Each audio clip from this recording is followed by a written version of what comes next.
আর জঙ্গলের সব পশু পাখিরা একটি নদীর পাশে এসে পানি খেত। আর সাগরের অপর পাশে আরেকটি জঙ্গল ছিল। সেই জঙ্গলে কিংকংরা বাস করত। একদিন কিংকংয়ের ছানারা জঙ্গলে খেলাধুলা করছিল। আর তখনই সেই সাগরে একটি বিশাল বড় তিমি মাছ আসে। আর সেই তিমি মাছটা ছিল সেই কিংকংয়ের ছানার অনেক ভালো বন্ধু। ও সাগরে ভেসে ভেসে কিংকংয়ের ছানার কাছে চলে আসছিল।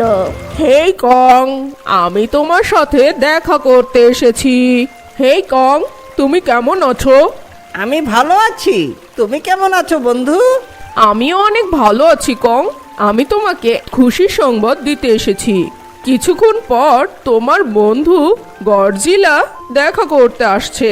হেই, কি মজা হবে! আজকে তোমরা একসাথে বন্ধুরা খেলাধুলা করতে পারবে। আরে বাহ, কি মজা! আরে বন্ধুরা দেখো, বন্ধুরা দেখতে পাচ্ছ কে এসেছে?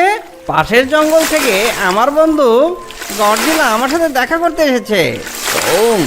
আমার অনেক ভয় করছে ভাই।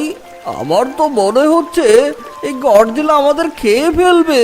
আরে বন্ধুরা, তোমরা ভয় পেও না। আমি কংয়ের জিগরি দোস্ত। আমি তোমাদের মারবো না। আজকে থেকে আমি তোমাদেরও বন্ধু, কেমন? কংয়ের মতো। তুমি আমার সাথে দেখা করতে এতদিন আসোনি কেন বন্ধু?